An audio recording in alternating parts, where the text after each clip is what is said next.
Did any of the following actually happen as described in these scary stories?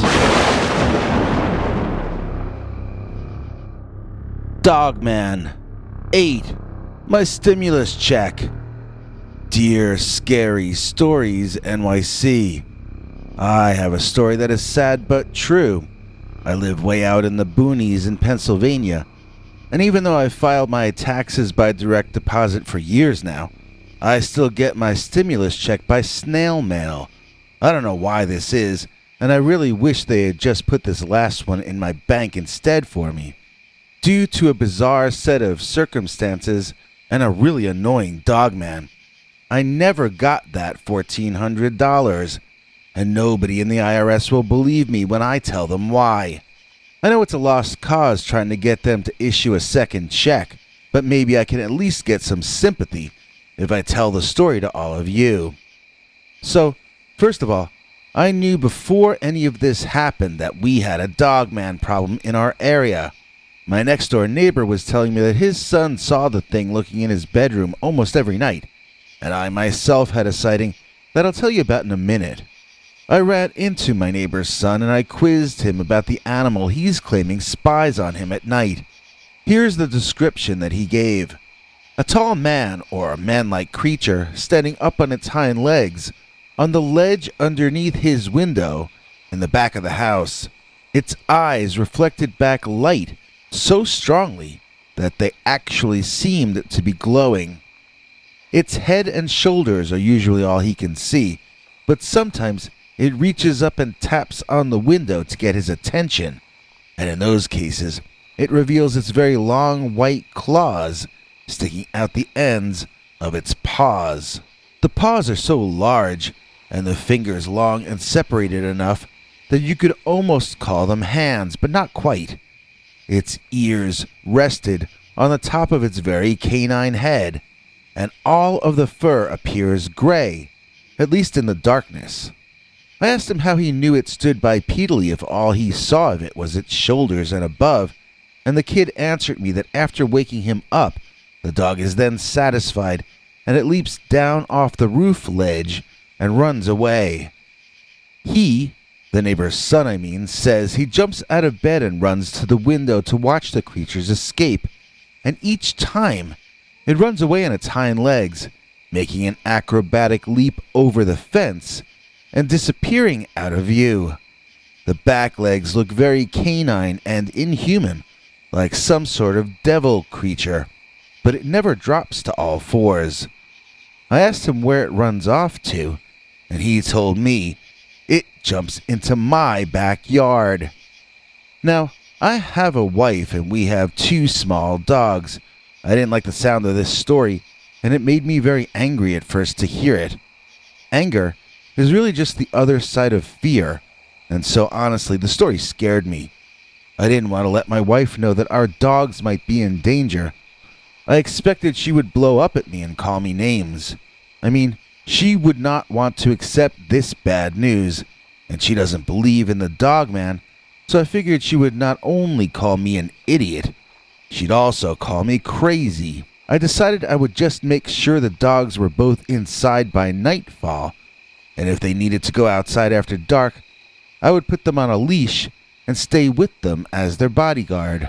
I found it hard to sleep at night after talking to our neighbor and his son, and I started keeping vigil outside our bedroom window at night. I would wait until around midnight and then give up and go to bed. Night after night, I watched for the dogman, but I saw nothing. I was starting to think my neighbor's son was cuckoo for Cocoa Puffs until one morning I got up to use the restroom just before dawn, and something told me to look out the window before I left the room. Bam! Something grayish and huge flew over the neighbor's fence, then dashed across our yard to make this effortless leap over our gate, then ran up our driveway and disappeared out front. I didn't really get the best look at the thing, but it did appear to be a werewolf, like the kind they show in modern werewolf movies. It had a man-like upper torso, but covered in fur like an animal. I guess it had dog ears, but it sped by so fast in the darkness that I couldn't really tell for sure. Now, I felt like I was dreaming or having a nightmare, but it matched the description given by our neighbors, so it had to have been real. I never had such a strange combination of feelings before. It was terrifying, absolutely paralyzing. Yet at the same time, I felt a kind of embarrassment about it as well, or sort of a sense of shame. I knew that nobody would believe me, and that was an added punishment on top of the fact that this creature seemed to think it had free reign over our entire neighborhood. I resolved to talk to my wife about it, and I began rehearsing how to do that in my head. To my surprise, over breakfast, my wife brought the subject up to me. She told me that the neighbor and his son had been seeing some kind of big hairy carnivore running around at night, and she suggested to me that we should make sure to bring the dogs in before sunset from now on, just in case there was something to these stories. What a relief! I was so excited that she accepted the reality of this situation before I even told her about it, that I found myself spilling out all the details of my sighting that morning before dawn. I saw the look of fear and confusion on her face, and I wondered if she was thinking that I lost my mind. She just nodded her head and said something like, "Huh." Then she announced that she was going to go out to the mailbox and see if my stimulus check had arrived yet. She had gotten hers deposited directly a week or so earlier, but she knew how stressed I was for mine to come as well. I was amazed and impressed at how she was taking in all this information and not getting upset about any of it. When she walked out the front door and screamed bloody murder, I jumped up and ran to see if she was okay. In my mind, I was fearing the worst. I didn't even want to think the thoughts I was thinking, and I ran as fast as I could while tripping over the dogs, only to find her standing still in front of the house in her bathrobe and slippers, staring forward toward the mailbox. I leaped over both agitated dogs and got myself outside, while somehow keeping them inside. Upon closing the door, I turned around to ask my wife what was wrong. Before I could even get one word out, though, I saw what she was seeing, and I suddenly knew the answer. Our mailbox was ripped off its wooden pole and torn open, lying sideways on the street, surrounded by scraps of paper and cardboard and... what was that other stuff I saw? Running past my wife, I saw what I eventually understood to be the remnants of a fruitcake, scattered all about but mostly missing. My mother had told me she was sending a fruitcake so that I would have something to eat until my check arrived. I don't care for fruitcake, but she told me that if I got hungry enough, I'd find it tasted better than starving. Well, someone else had eaten it before me, and I knew exactly who or what. You do, too. No dog could have done this, and I don't think a human could have either. While my wife and I gathered the debris up to throw it out, I saw parts of various junk mailings and what looked like the remains of our electricity bill. "I guess we'll have to pay this online this month," I said to my wife, who was too busy looking at something to register what I was saying. "Honey," she said, in her "I've got some bad news" voice. "Honey, I've got some bad news," she said, just as I feared she might. I wondered, what could be so bad? I didn't like fruitcake, and neither did she. Standing up and holding up scraps of yellow and green important-looking paper, she said to me, "I think this was your stimulus payment." My heart started beating like a bass drum as I ran over to her and instantly could see that she was correct. "We need to find the rest of it," I said, panicked. "I can tape it back together if we can find the rest of it." Well, as you can probably guess, we could only find about half of the check. I spent the rest of the day combing the block and ringing doorbells, asking our neighbors to keep an eye out for check parts. I walked 2 additional blocks in either direction, but found no more of my check. I suspect that some of it may have ended up in the sewer drains at either ends of the block, and some of it may have ended up in the stomach of the Dogman. I called the IRS for help, and when I didn't get satisfaction, I hung up and called someone else there. It didn't matter. They were not going to issue me a second check. The second woman I spoke to told me she didn't like my attitude, believe it or not. I guess you can say things like that if you have the power to audit anyone at will. I apologized profusely, hoping that she wouldn't do just that. Trust me, it's never a good idea to raise your voice in a phone call with the IRS. Nothing good can come of it. So, my neighbor bought a game cam for himself, and he bought one for me too to put up in our backyard. We were determined to get a photo or a video of this Dogman, and we hope to sell it to the highest bidder.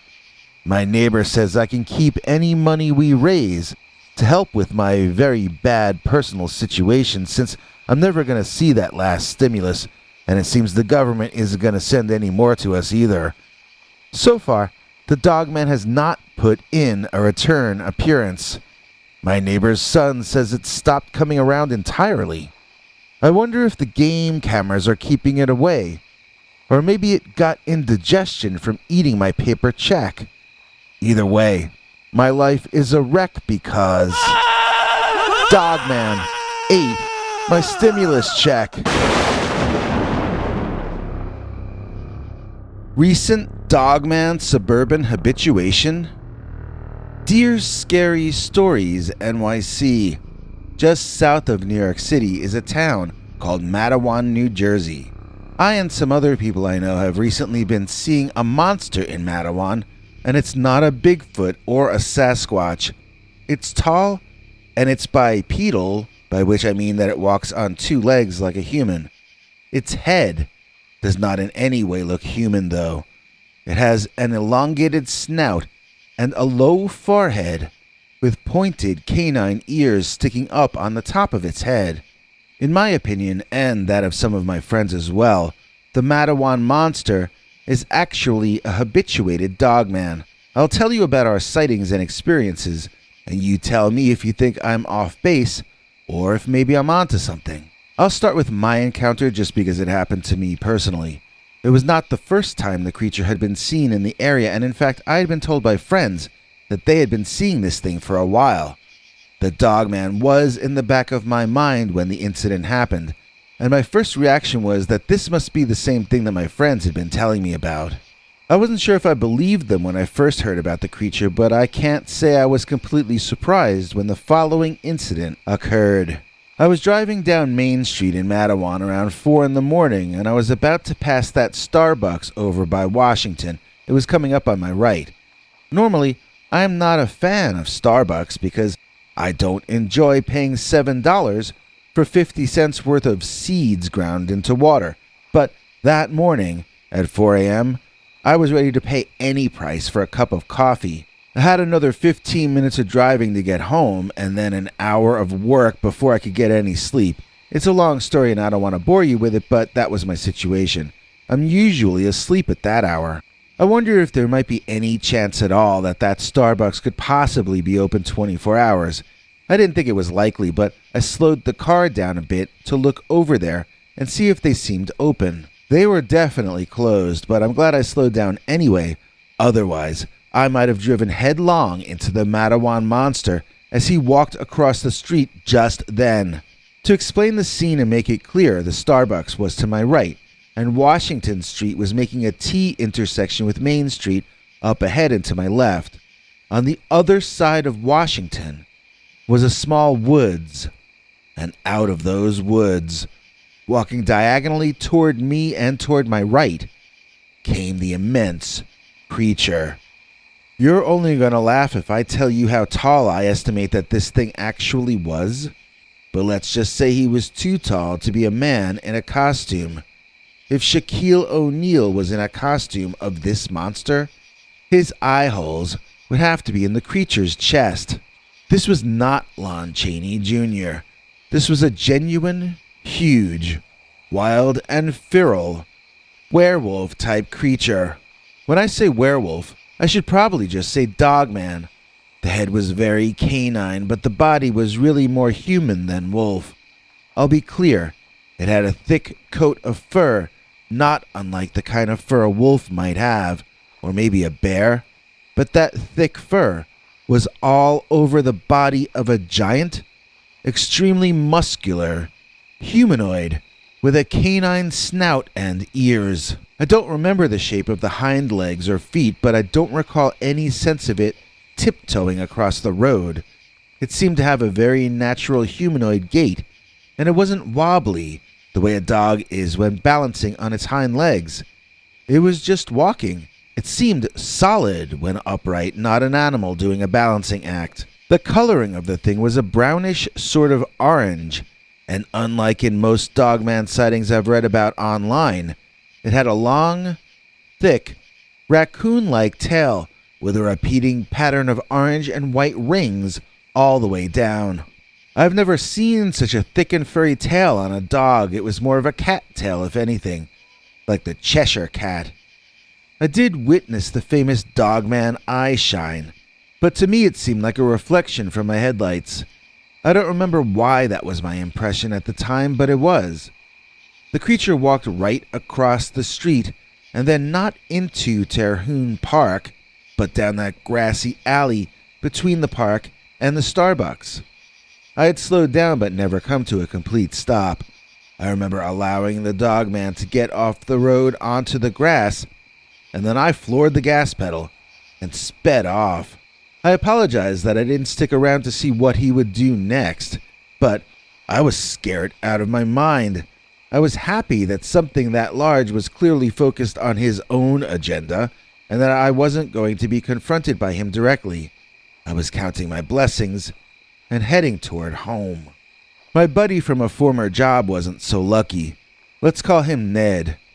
Ned was driving one night over on Route 34 going past the Presbyterian church over by the water. There's a small woods separating the church parking lot from Lake Lefferts. Out from back there, Ned thought he saw a giant man walking. There was no traffic on the road that night, so Ned slammed on the brakes, put the car in reverse, and backed up to where he could look down that long lawn toward the small forest. It still looked as though a giant man were walking back there. Parking the car and getting out, Ned began walking tentatively onto the grass, trying to get closer to the giant figure, glowing orange in the moonlight. Ned said he crept closer and the large individual kept walking toward him calmly. Then, all at once, everything changed drastically and quickly. Ned said there reached a point where he could finally comprehend what he was looking at. He had gotten close enough, his eyes had adjusted to the light just enough, and he had been staring long enough that all the data was finally coming together, and he understood what was happening. There was a 10 or 11 foot tall, hairy orange beast walking toward him with a kind of a caveman body and a canine-style head. Ned says that at that same instant he put all this information together to form his conclusion. The huge beast fell into a very natural bipedal run, and he was running directly toward Ned. So Ned did what any of us would do. He turned and he began running back to his car, which at first he could not even see. He had gone further into the grass than he had realized. Even once he sighted his car and pumped his legs at top speed to get back to it, Ned had the sinking sensation that the creature behind him was going to catch up before he was back in that car. He couldn't even remember if he had left the doors open or not. Ned took out his stupid car beeper key thing and started beeping it while trying to continue running. He was pretty sure that he had unlocked all the doors, so he was going to try to get in the passenger seat, since that was the closest door. Then, his plan was to lock all the doors, and third, his plan was to restart the engine. It all made sense to him in his head, it seemed logical, and it calmed him down enough to prevent him hyperventilating and passing out from fright. Reaching the car and not knowing how close the Dogman was behind him, Ned lunged for the passenger door and flung it open. He then threw himself clumsily inside banging his head accidentally in the process. As he turned to pull his legs in and close the door behind him, a 10-foot tall by 8-foot wide, hairy prehistoric beast slammed hard into the car door, crushing it closed, smashing it out of shape, and ensuring that door was not going to open again without a lot of expensive repair work. The door had narrowly missed slicing Ned's right foot in half, and in fact, the tip of his right sneaker was slammed into the bottom of the closed door. Pulling it out seemed impossible, so he untied the sneaker and just got out of it. The Dogman, who could have gotten in via any of the other unlocked doors, banged on the top of the car instead and bellowed. It was making Ned shake all over, and he thought he was going to die that night. Ned told me he started turning the key in the ignition before he finished sliding into the driver's seat, and that the Dogman chased him until he got over 45 miles per hour before giving up and turning back. He said he spent his first stimulus check and more getting his car door replaced, as well as other repairs, but he's grateful that only the car got hurt and not himself. He said it was his own fault anyway, because curiosity almost killed that cat. Ned never mentioned the eye shine or the raccoon tail, but he did call it an orange, hairy man with a dog head, so that had to have been the same thing I saw. Either that, or there are a family of these things running around our area. I prefer to think it's one habituated animal. That scares me a lot less than the idea of a new predator species taking over New Jersey. I have one more local Dogman sighting story to tell you from the last 6 or 7 months.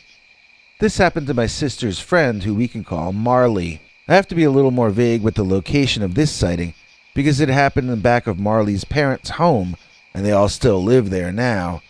I will say that they live on the other side of Lake Lefferts from the previous story, and I will say that they live by one of the several connecting small woodlands located there between all the private homes.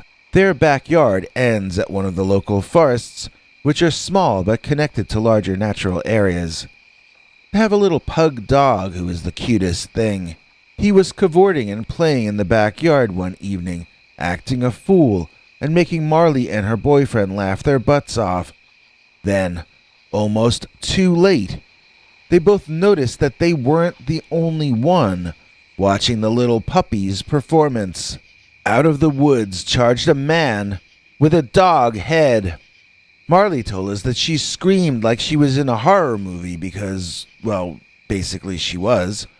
Her boyfriend grabbed this big block of wood that was on the deck they were standing on and began slamming it onto the wooden railing, creating a terrible racket. He also screamed threatening things at the Dogman, who veered diagonally away from his original course and re-entered the woods.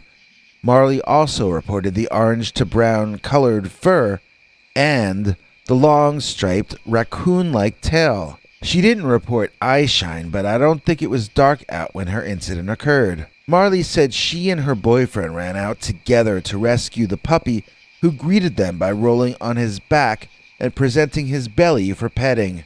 The little thing never knew he was in danger at all. Needless to say, they keep that dog locked up inside now. It has no survival skills. It only knows how to be cute. I don't think it could survive in any context except a human household. So I've told you 3 different accounts of seeing or even being chased by an angry Dogman. These incidents are all alleged to have taken place within the last 8 or 9 months. They all happened extremely close to each other. It may be a coincidence that all 3 of these stories took place in Matawan, and that they all took place in the COVID era. It does feel like the wolves are encroaching on human settlements to me, although I admit I'm not knowledgeable enough on the subject to know how strange these reports actually are. Maybe the Dogman was always here, I don't know. If so, he's more here than ever. Can anyone tell me, are these sightings normal and to be expected for our town? Or are these signs of recent Dogman suburban habituation? don't click away, we've got another Dogman story coming up in a second. But first, I've got a rhyme about our newest executive producer, who is known as Connie Pokawatchit. Our executive producer is Connie, who supports us in So Thereupon is regarded by us as top-notch. It is she, Connie Pokawatchit. Alright.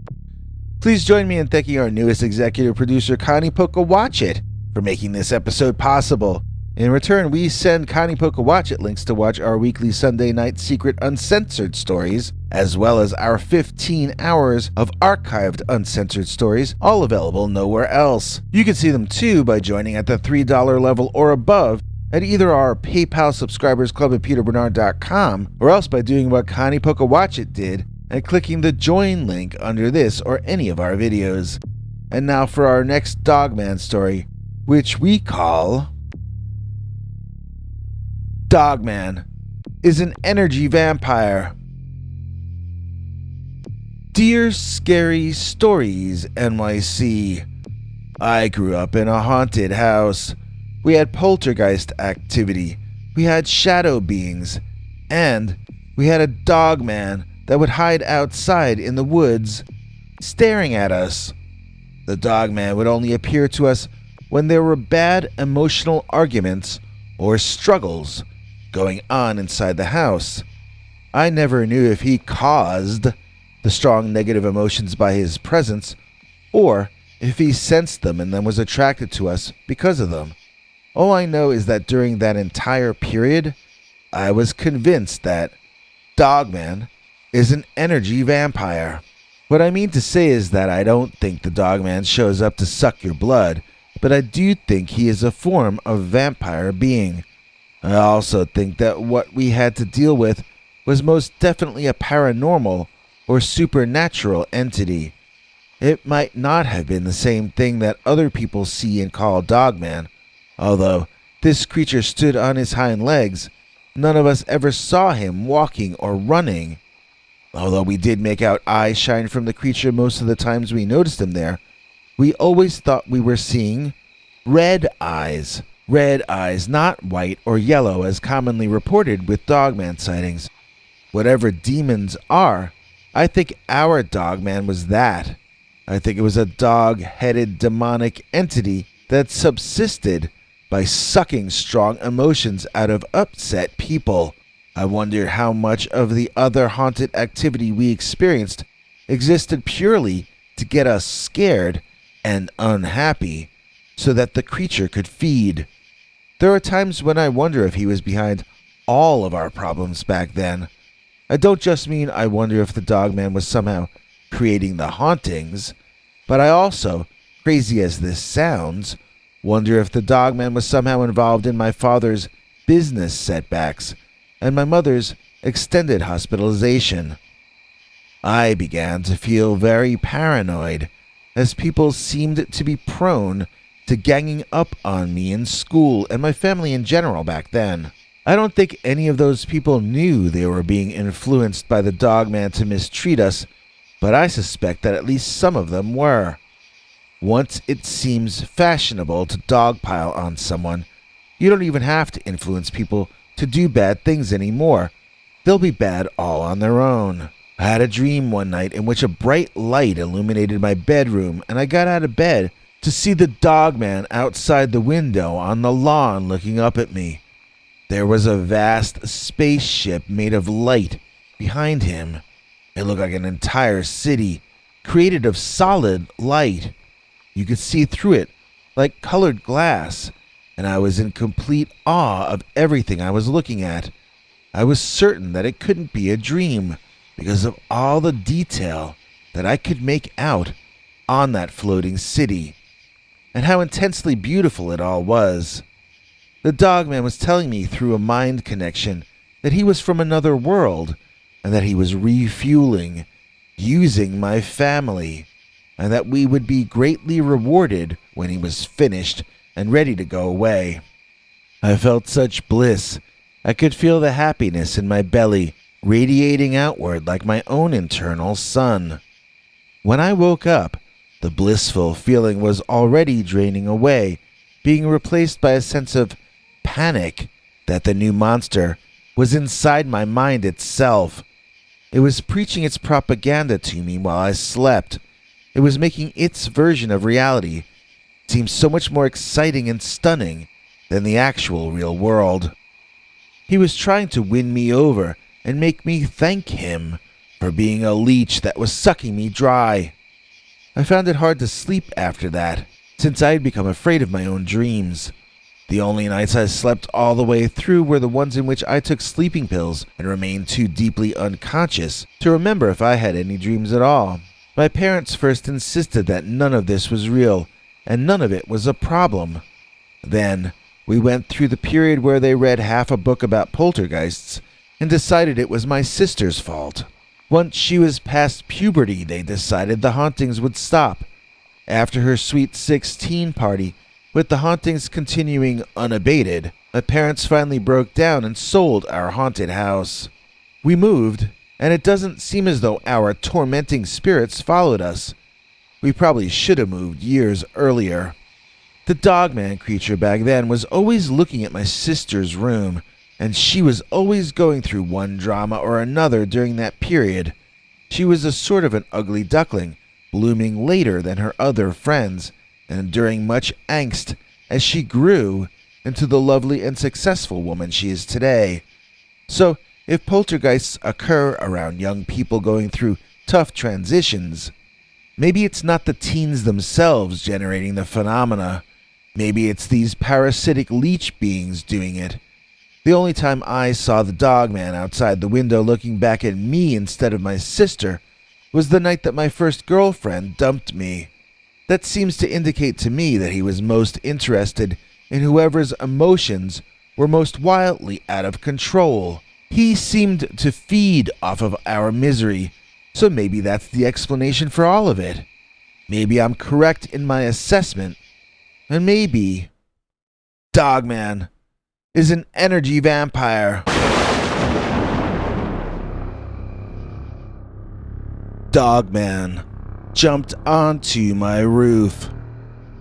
Dear Scary Stories NYC, I have a sighting to report to you of a crew of dogmen racing through my neighborhood by leaping from rooftop to telephone pole to tree. It seemed that they were not only trying to get where they were going quickly, but they didn't want to leave any evidence behind on the ground that this was the way in which they had passed. To me, that could only mean one thing: that they were being chased, that they were being stalked, and that they were seeking to elude capture. Or worse. I'll allow you to imagine for a while what could possibly make 5 or more dogmen, each of them easily the size of a large adult human male, terrified to leave behind footprints. First, I'd rather go back to how this all started, then proceed forward in the order that things happened. I'm not going to tell you the name of my town, but it's located in the Midwest. We are a small suburban community among other suburban communities orbiting a medium-sized Midwestern city. My sisters and I grew up 2 towns over, then moved here when I turned 18, which was over a year ago now as I type this. We still have a few good friends in that other town, as it's less than an hour's drive away, plus FaceTime and Zoom. So we were getting stories from them coming through to us about big men jumping around on their rooftops. I searched the internet and found there are reports like that on Lon Strickler's blog, although his reports were from a different location. I forwarded a few of my friends the links to the Phantoms and Monsters blog, and they agreed that there was a similarity in that the creatures were large and that they were jumping from roof to roof as a means of transportation. The key difference between what they were experiencing and what was in the blog was that the creatures in the reports were 4-legged, while these figures local to me appeared to be humanoid, according to my friends who were claiming to have seen them. I wondered what was going on and asked my friends to grab their phones and record anything the next time this happened. They promised they would try, And then the conversation changed to the next lockdown or the new virus or band or whatever. The rooftop humanoids seemed to have gone away. Fast forward to the week between Christmas and New Year. I was partying privately with the eggnog that night. It would have just been spoiled by the next day if I hadn't. You know how dairy products are. I can't stand to think of wasting nutritious food, and it would have been lacking in holiday spirits if I had not included some spirits in with the eggnog. And so, soon I was passed out in my bed, sleeping the sleep of the near dead, waking myself up every so often with the intense, obnoxious volume of my own snoring. And then there came the banging. Even if I had been awake, I don't think I would have known what that banging was at first. But since I was mostly asleep, I began to incorporate the sounds into my dreaming. I dreamed it was someone knocking on my bedroom door, and I said, "Come in." I don't know if I said it in real life or only in my dream, but in either case, nobody came through the door. Instead, there was just more banging. I now could feel that the deep percussive thuds and bangs were coming from directly in front of me. I tried to focus my eyes in front to understand what was happening. I thought my eyes were open, but then I opened my eyes for real, and I saw that I was staring up at the ceiling. This was very disorienting, as I had been dreaming that I was standing upright, and now my eyes were telling me that I was lying prone and looking up.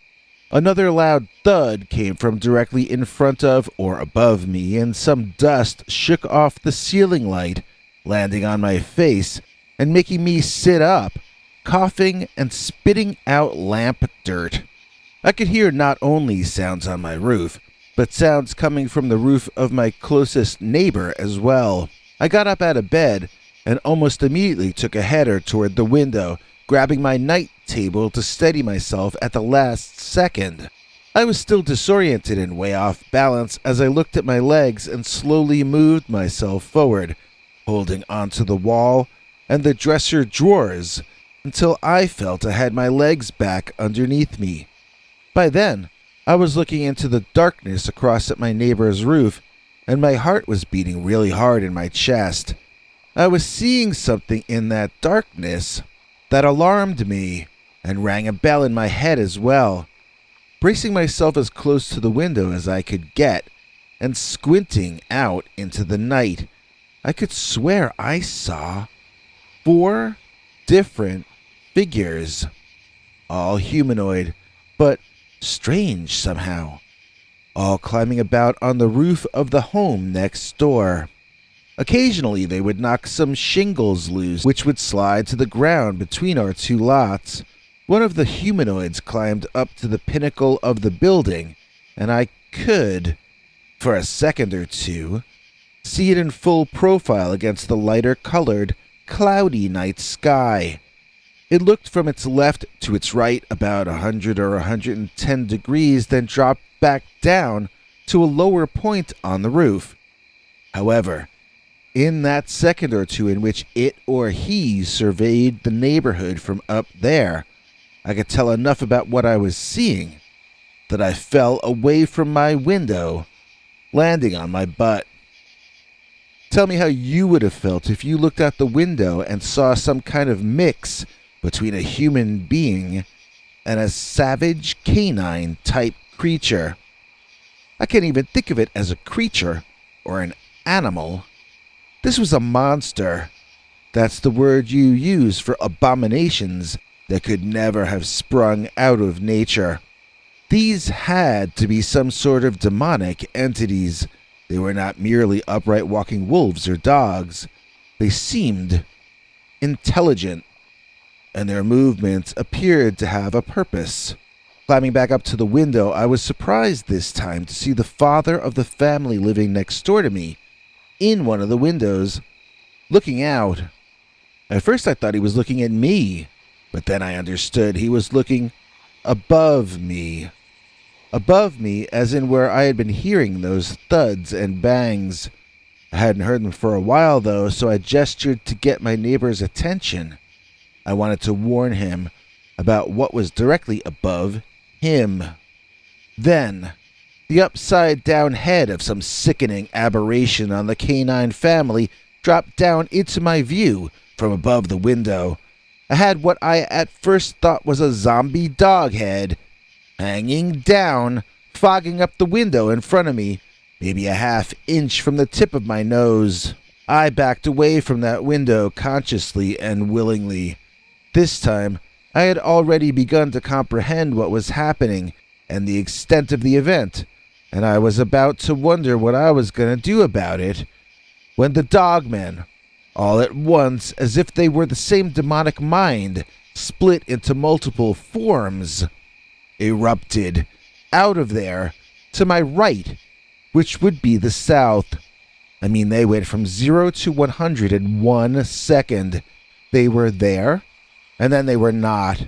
And when they departed, I could tell by the sound of their leaving, which surrounded me in 3 directions, that there were far more than the 5 dogmen that I had seen with my own eyes. I can't even guess. It could have been 9 of them. It could have been 19. I know there were more than 5, and I'll have to leave it at that. I stood there, stunned for a second, and then I ran to my window to see where they had gone. I mean, they were out of there. They were out of sight before I got halfway across the room. I almost started to feel relieved, but then I wondered, what had scared them? And that question itself made my stomach tie itself up in a knot. Maybe this situation was about to get even worse. I looked around, expecting to see a fleet of demonic flying saucers or maybe Godzilla or something.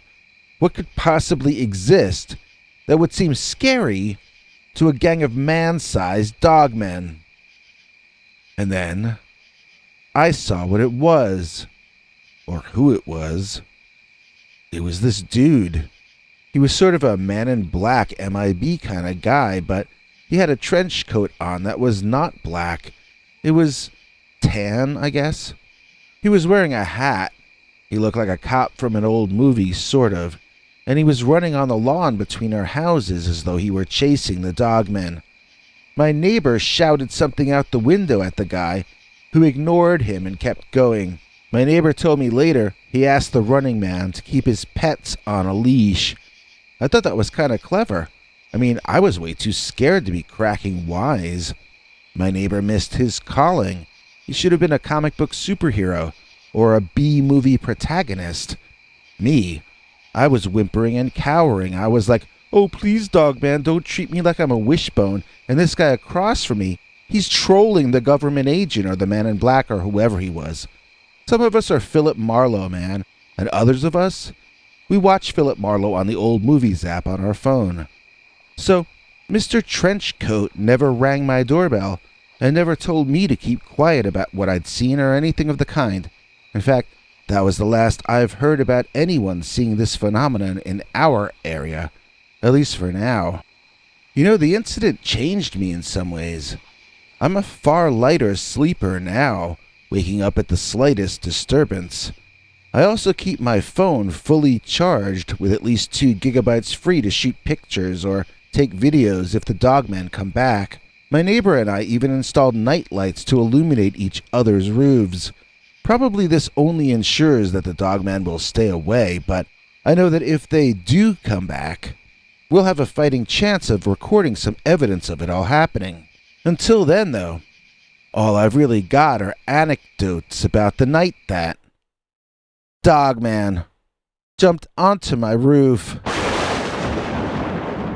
We've got an even scarier Dogman story up in a second, but first, everyone take a happy pill. Our executive producer is Jeff Underhill. Please join us in thanking Jeff Underhill for helping to make this episode possible. In return, Jeff gets to watch our secret uncensored Dogman stories that come out each Sunday night. You can too by joining our PayPal subscribers club at peterbernard.com or else by clicking the join link below this video. And now, sit back, pull up the covers, dim the lights, and get ready for a creepy Dogman story that we call the Ash Lake Animal Dear Scary Stories NYC, I have a Minnesota werewolf story for you. I bet you didn't know we have our own Dogman up around this area, but we do. It's got red fur like a fox, but the cranium is just like that of a wolf. I have 3 friends who have all seen it, and I was the 4th. Actually, my girlfriend saw it when I did, so that makes 5, and that's why this story has to be presented anonymously. You can call it fiction if you want, I don't care, but I'll tell it to you as closely to how I remember it happening as I can. First of all, my girlfriend, who we can call my girlfriend, and I were both out driving around looking for a place to go parking. If they don't use that term where you come from, it means we wanted to find some private boyfriend-girlfriend time away from prying eyes. You don't have to worry about getting in trouble with YouTube, though, because this is a story of us not finding a lover's lane. Nothing got hot and heavy inside my car that night because things got too hot to handle outside, thanks to the Dogman. I'm going to be precise with where it happened so that you can show some fancy Google Maps or Google Earth images while I'm telling you about it. Let's start with the basics. Minnesota is a state so far north, it's practically in Canada. Wedged between Wisconsin and North Dakota, we do get our share of cryptid sightings. Ash Lake is a tiny place in Minnesota way up there, just south of the Canadian border. It's a place where people go to camp and get away from the world. And on that dark night, it was where my girlfriend and I ended up driving to after over an hour of failures to find any privacy.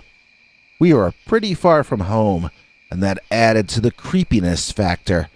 Either we found places to park that weren't secluded enough, or we found places that were so secluded it was terrifying to even be there. And that brings us to Aspen Way. What is Aspen Way? Well, if you drive down this dirt road called Old Ash Lake Road, you will eventually come to another dirt road cutting across it. If you're there in person and not looking at it on the internet or using GPS, I don't think you'd have any way of knowing that you've just found Aspen Way, a very fancy name for a dirt path that goes through increasingly scary-looking nowhere. Even Google Street View got creeped out and gave up on mapping Aspen Way.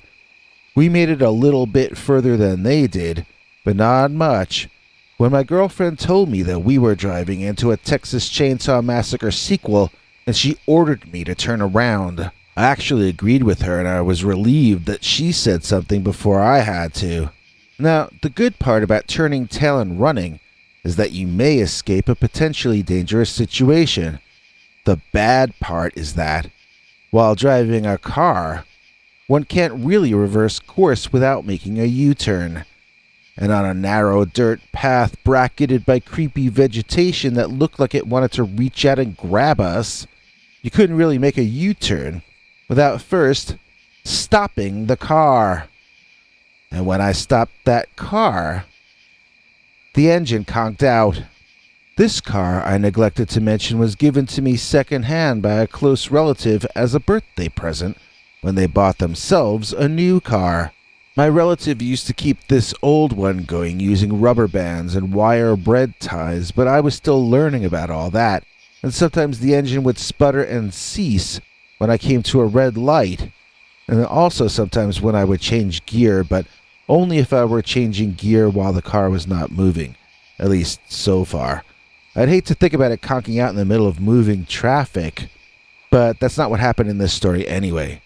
In this story, my girlfriend and I got stuck in a car with a conked-out engine in the creepiest place in Minnesota, as a vicious, slobbering, giant behemoth of a dog burst out of the vegetation and began barking at us, its spittle flying in all directions, its eyes completely dilated in utmost outraged fury, its teeth practically speaking their own language of threat and indignation. And then it stood up on its hind legs, and it kept going. I had never seen such a thing before. This was not a dog as in what you and I call a dog. It was a man monster, in a form that was just easier to compare to a dog or wolf than anything else. I noticed my girlfriend was reaching across me and trying to start the engine. I took over from her, started the engine, and threw it in reverse, refusing to panic as it conked out once more. Don't ask me how many tries it took before the engine started and we were backing away from the monster. I had to shut my eyes until I had a reason to turn around and watch out the back window. As I reversed course, I backed away from that dog-headed mistake of nature. When I had backed up far enough, my girlfriend told me that the monster had stopped pursuing us. It was as though he had chased us to the border of his turf, and no further. I was able to complete the U-turn and get us out of there, although I was in a zombified form and unable to speak or think clearly for some time. I drove her home, then I did the same for myself. If we spoke more than 10 words the entire way, I don't remember what they were. It was just so surprising and out of the ordinary. The night had left me feeling more than dazed. I could function fine in terms of driving, eating a snack, putting myself to bed, but I did it all in this kind of daze for the rest of that night. As for what the monster was, we can only guess and ask you what you think. I personally feel it was a werewolf. Actually, so does my girlfriend. I think it might have been the owner of that land, or the former owner, back when it was still human. What if werewolves never change back? What if it's like a one-way ticket? I don't really know why I'm saying that, because nothing happened to make either of us think this snarling mess of walking anger was ever a man or a woman. Still, my girlfriend and I both called it a werewolf when we told our families about it, and she was the one who told me that she thought it was a former human, unable to turn back into one of us. I had never even heard of such a thing before. I never saw a movie where it worked that way. It's always at the full moon, or as a result of a curse. Then the next morning, they're human again and have to cope with what they did when they were the beast. At any rate, I guess you can add this to the tall pile of Lover's Lane monster and cryptid anecdotes that already exist. File this one under Minnesota. When I say my prayers at night, I say a special one asking for divine guidance so that I never again come across anything as terrifying as the Ash Lake Animal. Dogman. In the Louisiana swamps and bayous. Dear Scary Stories, NYC. I think I saw the Dogman once when I was really young.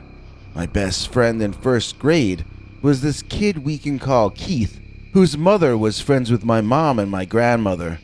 When Keith's family moved to Louisiana, we went to visit them. They lived near New Orleans in a suburban area, but Keith kept telling me about his uncle who lived inside the swamp itself. As a kid, that was the place I most wanted to go, so I begged Keith and he begged his parents, and when they said yes, Keith's mom talked my mom into letting me go. If she had known that we would encounter that thing that I'm pretty sure was a Dogman, I don't think Mom would have ever allowed me to go. In fact, 15 minutes into our boat ride into the swamp, after we had seen snakes and a gator, I was certain that my mother would never have given me permission to be where I was if she had understood where I was being taken. I mean, it was legitimately dangerous there, worse than anything I'd ever experienced in suburbia. When our boat finally got to his uncle's house, it really was just like it had been described, built into the water itself and up on poles. I absolutely couldn't believe the entire thing. It was so different from my way of life. I could understand staying in a house like that for a weekend, if you were hunting or hiking or something like that, but to live there full time seemed like something that would be too dangerous and too difficult to even consider. Once I was there, I just wanted to go. I remember sitting there and listening to Keith's uncle talk to Keith's mother, while watching the sun move lower and lower into the sky. I really wanted to be out of there before it was dark. I was never so scared before in my life. I remember suddenly there was a splashing out back, coupled with some horrible animal sounds. Keith and I ran to the back to look out, while the adults stood up and stretched their backs, intending on following us. What Keith and I saw is the crux of this story. It stuck with me all these years, from the early 1980s till now, and it still feels like it just happened seconds ago. There were two animals outside fighting in the water. One of them was actually swimming in the water, but the other was on a muddy patch of land that jutted out into the swamp. That's the one you're probably more interested in. That's the one that stood on two legs like a man, but had fur covering his body instead of clothing. That's the one that had a head that was sort of a mix between the head of a wolf and the head of a werewolf from the movies. It wasn't entirely canine, but it was more canine than a Lon Chaney black and white werewolf monster would be. This animal seemed to be trying to catch the waterbound animal, apparently for food. I didn't understand it when I was a kid, but if that dog-headed hairy man was so hungry as to try to take down a creature larger than himself while working alone, that means he must have been a very desperate dogman. And desperate animals are even more dangerous than normal. If Keith or I had made too much noise, that dogman might have swam right through that water and tried to come get us instead. After all, we'd have been much easier to catch than this other creature. So the other creature, the one in the water, he was just as unique as the dogman. In fact, I'm not sure even what to call it. It was a kind of a plesiosaur maybe, or else a kind of a baby brontosaur or something. What I mean is it had a big body as large as the dogman or larger, and it had a very, very long neck with a small lizard-like head at the end of it. The head stuck up in the air, like how the Loch Ness Monster is sometimes shown, and the body seemed to be floating in the water. The skin around the face reminded me of a lizard or a snake's head, but the neck and the main part of the body seemed to be covered by what might have been feathers, or possibly long, thick, wet hairs. I think there were primitive feathers covering the thing, making it look like a mix between a lake monster and an extremely oversized swan. This creature was attempting to bite chunks out of the dog-headed swamp man. I might have seen maybe 10 seconds of the splashing and growling battle before Keith's mom got a look at what we were seeing. She pulled us both away from the back of the house. Keith's uncle made us all get into the boat, and we beat it out of there as fast as we could. I remember as we left, both Keith and I were crying, and that seemed very funny to the two adults. When I got back to my mom, I ran to her bawling my eyes out. Keith's mom and Keith's uncle were in hysterics. To them, I was funnier than Richard Pryor. I didn't appreciate their laughter, so I tried to tell my mother about the dogman and the giant lake monster with feathers. Then my mom joined the other adults in uproarious laughter at my expense. Keith's mom and Keith's uncle had seen the same things that Keith and I saw, but they never stood up for us. They never let my mom know that what I was saying was real, so she thought I was being delirious. I felt very betrayed. Of course, as an adult, I can look back on it and see that they were just lying to cover their own butts. They knew that if my mother found out I really saw those things, they would get in trouble for having taken me out to that swamp house on the stilts. Let me tell you, I think there are animals living in those swamps and bayous that have never been categorized by science. I think they have half dinosaur, half bird lake monsters down there. And I also think that they've got Dogman in the Louisiana swamps and bayous. Don't go anywhere. We've got 2 more Dogman stories for you in this episode. But first, please allow me to drop this rhyme. Savage is real, savage ideal. That's all I've got to say. Our new executive producer is Savage1KJ. Please join me in thanking our newest channel member, Savage1KJ, for making this episode possible. Savage joined at our new bargain 99-cent level.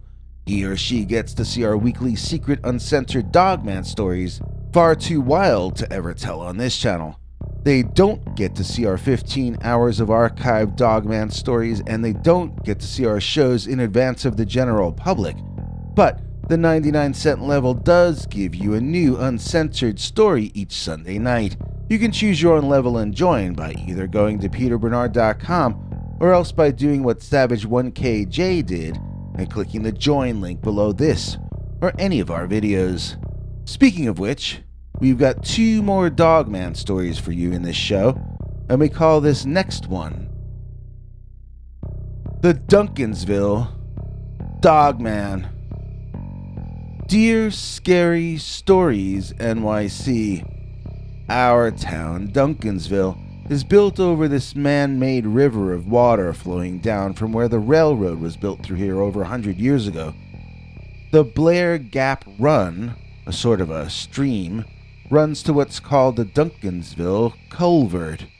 That's a sort of a swimming pool you can jump into, and all the families in the area do visit it during the warm months.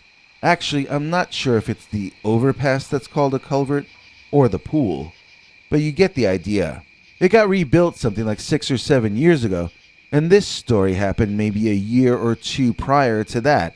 So maybe we're talking something like 2012. It was winter, or else deep into autumn at least, when this happened, because I remember it being chilly and a somewhat windy day. I was walking my girlfriend home, and we were arguing. This was toward the end of our relationship, and we had been arguing a lot. When we got near the culvert, she took off in a huff, walking off the road down toward the other side of the pool. I knew she wouldn't jump in because it was too cold, but I was concerned that in her anger, she might walk off into the woods behind the culvert and get lost. Besides, I think that's like people's backyards over there. It's uncool to walk around too far past the culvert, and I told her that. So I took off jogging after my girlfriend, trying to catch up with her and calm her down. When I caught up to her, she made a sign for me to be quiet, and she was looking down at something beneath us. I followed her eyes, and I saw something rather unexpected. Coming out from under the dark overpass was a beast wading in the water, a 2-legged beast, something the likes of which I had never seen in my life. This looked like something out of a horror movie, and I even glanced around looking for cameras.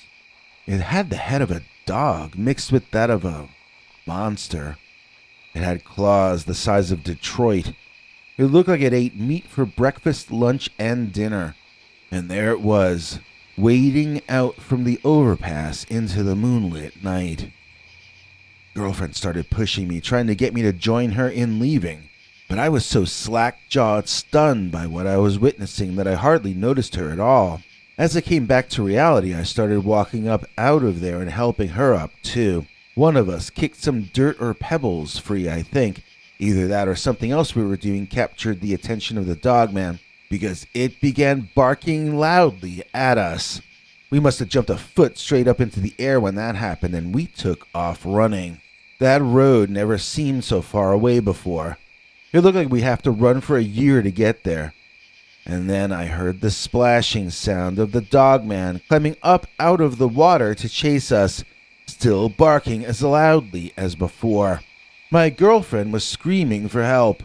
I would have done the same, but I was too winded from the climbing and the running, but most of all, from the panicking. Once we reached that little road there, she took off running to the left toward where Stone Way and the Methodist Church are. I jogged and hobbled after her, trying to catch my breath. I took a look behind us, and I saw that Dogman climb right up onto the road. I mean, I could see him, and I could see into these people's backyard at the same time. That's how close he was to their property. I never thought I'd see a creature like this, but I thought that if I did, It would be out in the wilderness, days of travel from any large human settlements. Although we're not a large city, we're far too densely populated for this story to have possibly happened here. Yet, once that Dogman was up on the road, barking its lungs out at me but not giving chase, I could see how ridiculously large this thing was. Looking down on it when it had been in the water, I had no sense of its size.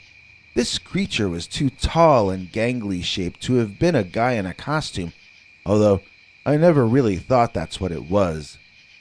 And once it was standing on the road, I saw its eyes glowing so brightly that I honestly wondered if I was looking at something that had walked up out of hell. My girlfriend ran into someone's backyard as a shortcut and I followed after. The Dogman didn't seem to follow us as far as I know. I think it came to the road to scare us off and then gave up the chase. There are state game lands to the east and west of Duncansville, but none of them really all that close by. I find it hard to believe that the Dogman followed the stream all the way through town, but how else could he have gotten to where we saw him? He must have walked through the stream, which flows through a bunch of different people's backyards, all the way down to the culvert. Can you imagine? Nobody noticed him that entire way. Think of the magic that's out in our own backyard. We live our lives half asleep. We never realize how incredible the world really is because we're too busy working or staring at screens. We never get out and walk down the entire length of a stream ourselves anymore. We don't come to life enough. We don't go and live our lives out in the real world enough. And that's probably why so few people have ever laid eyes on the Duncansville Dogman. The Saquachi Dogman. Dear Scary Stories NYC. There's a really cool place to go in Saquachi, Tennessee called Saquachi Cave. It's got a whole park over 100 acres and it's a wonderful natural area to visit. Unless you're married to my wife, that is. Or unless you go there when the Dogman needs to cool off. Saquachi Cave isn't a normal kind of tourist cave. I mean, a freshwater spring flows from the mouth of Saquachi Cave. It's got some tiny little animals that pretty much don't exist anywhere else in the entire world. The Saquachi caddisfly is known to exist in only 4 places in the world, all located in this one region in Tennessee. The super tiny royal snail lives here as well, which is an endangered species. I don't know if I'm the only one to ever see it, but in my opinion, the park is also home to the North American upright walking canine, or Dogman. Some of the locals still call the cave Blowing Cave because on a hot day, the fresh cool water and breezes emanating from inside feel like a cold breath being blown on you. On days when it's not as hot, I have to admit that it can be kinda creepy to feel that chill emanating from inside the earth. Unnerving might be the word. Or maybe that's just me. One time I went to the park to get away from my wife before she drove me to brick her into the wall like in Edgar Allan Poe. As I walked past the cave entrance, I felt like I was in the presence of visitors from the afterlife. Everything was alive, but it felt so dead to me. I went to the park to get away from the coldness of my wife, but even nature felt cold to me that day. I was convinced that I was creating a self-fulfilling prophecy. So I tried to tell myself to calm down and relax. I could be uptight when I was back home with my wife later on, but I should enjoy my few hours of blissful solitude. No amount of self-chatter worked, though. I found myself continually thinking I was seeing someone or something out of the corner of my eye, but when I would turn to look, there would be nothing there. I became jumpy. I felt paranoid. What's more, no matter where in the park I hiked to, I still felt that cold and wet breeze, as though I were standing in front of the cave entrance of Blowing Cave. It wasn't a dark day, but it was gray, and that added to this vaguely ominous presence that caused the entire outside world to feel claustrophobic. I guess I'm just trying to say that I was certain something strange was going on, or was about to happen.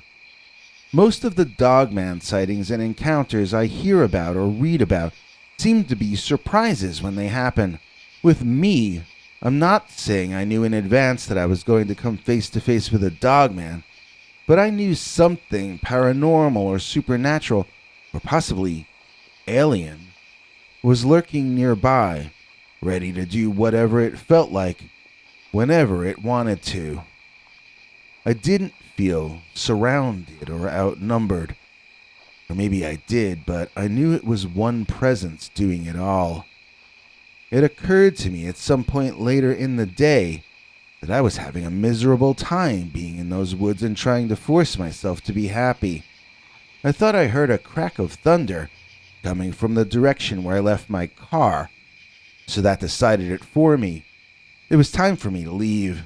Running through the underbrush and trying to avoid slamming headfirst into branches or tripping over roots sticking out of the ground occupied all my attention for a while. And then I came into a small clearing in the woods, and I saw a very large man's silhouette standing on the other side of the clearing, as though he had been waiting for me. It looked like he was carrying an Irish shillelagh with him, and I froze in fear before my eyes even got up as far as his face. When they did, though, I was filled with a kind of dread I had only felt before when watching scary or supernatural movies. I saw the eyes of this giant man, glowing like demonic eyes, and I saw what I thought were horns protruding from the top of his head. I had come across a demon. Or really, it looked more as though he had been waiting for me. Taking a step out of the shadows into what passed for light on that overcast day, I saw that the horns on his head were ears. Dog ears. Or really, I suppose more wolf ears than dog, but canine in either case. And the shillelagh he was carrying, it was a thick branch, probably 3.5 or 4 feet long, leaves still intact, and torn off on the thick end. That sound I had interpreted as thunder ahead of me. There was no lightning, no thunder, but there was this Dogman, and this branch. I had heard him snapping this long, thick branch off a tree, and that was what I had misinterpreted as thunder. The Dogman was between me and my car, so I walked back into the woods mainly in an effort to put some distance between me and that creature. I tried to head to my car, but I would hear a thunder crack in front of me, and I would alter my course, knowing what that sound actually meant. In this way, I edged closer to where I needed to be, and managed to avoid another run-in with this Dogman that seemed so eager to meet me. When I got in my car, I made the foolish assumption that I was now safe. I hadn't even locked my door yet when I saw the creature running wide-eyed out of the woods at me, swinging a branch even longer and thicker than the previous one. I got the car started and began driving in reverse just to get away from that monster man. He scored some direct hits on my front hood with that branch before I got fed up and slammed on the brakes. The Dogman hadn't been expecting that. He looked as confused as that little dog on the old RCA Victor records from the 20th century. I put the car in drive, and I slammed my foot down on the gas. That very surprised Dogman leaped out of my way acrobatically, and I swerved and skidded that car out of there, barely keeping it all under control. By the time I was back on the highway, I was weeping uncontrollably. Nothing I had done was the result of bravery. I had escaped on 100% pure adrenaline and abject fear. It was hard to see through my pathetically weeping eyes, and I hoped nobody was looking in my car window right then. If you haven't been chased by a branch-wielding cryptid, I'm not sure how to explain it to you. I felt as though I had been singled out by the universe for a bit of emotional spanking, and now I had to go back home to my wife and be driven insane again. I cried like a kid who had been punished unfairly by his dad. But I hadn't been punished by my father. I was punished by the Saquachi Dogman. I'd like to take a moment to say that if you have a scary story you'd like to tell us here, you can write Peter at peterbernard.com, or you can call our new Scary Stories hotline number and leave it to us in the form of a voicemail message. It's easy to remember. 804-LESCARY. That's 804-LESCARY, or 804-537-2279.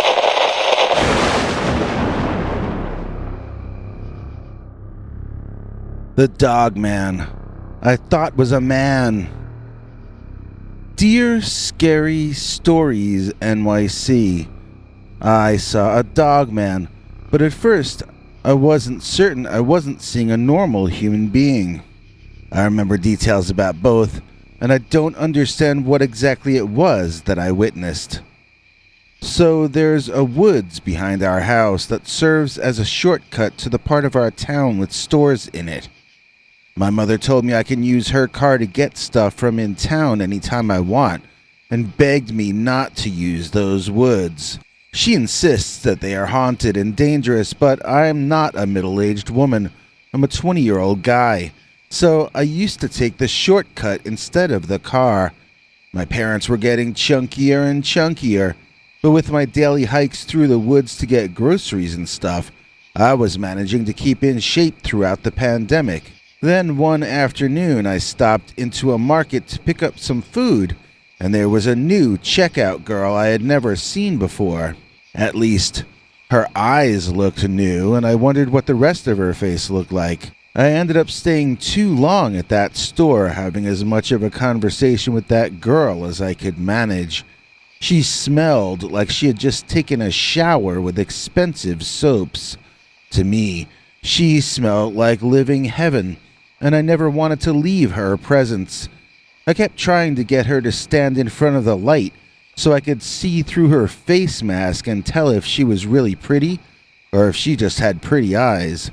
I wanted to see her nose. I wanted to see her chin. And mostly I wanted to see her lips. Hey, I'm 20 years old. Nature wants me to be this way. Before I go on with this story, I just want to say that I saw that girl eating with another young woman at an outdoor cafe about a month after this story, and she had her mask off. Well, I know this means I'm shallow, but I found her nose, mouth, and chin unappealing enough that her eyes no longer attracted me. Also, something about the way she ate her food while talking was a turnoff as well. This must be what it's like to live as a man in certain Middle Eastern countries, unable to see a woman's chin unless you're going to marry her. It sure seems like we've been set back 2,000 years by the brilliant minds who run our planet, doesn't it? So anyway, I didn't leave town till it was already getting so dark that even I wondered if it would be safe to walk home through those woods.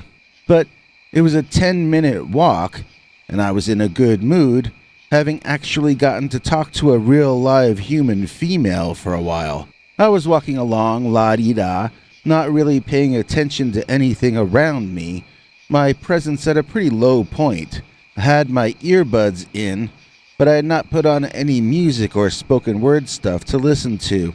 I guess I was still lost in the eyes of that girl with the nice perfume at the store. I haven't had a girlfriend since late 2019, and that's not fair to do to a 19-year-old. So I'm lucky that I looked up in time to see an imposing figure of a man dart out onto the path in front of me, emerging quickly from the woods to the left and halting suddenly directly in front of me. I dove behind a bush, not wanting to be seen by the figure, who I was instantly afraid of. While looking through the leaves of that bush, I saw what I at first took to be the man, about 35 or 40 feet away, glaring back in my direction. But this figure was something other than human.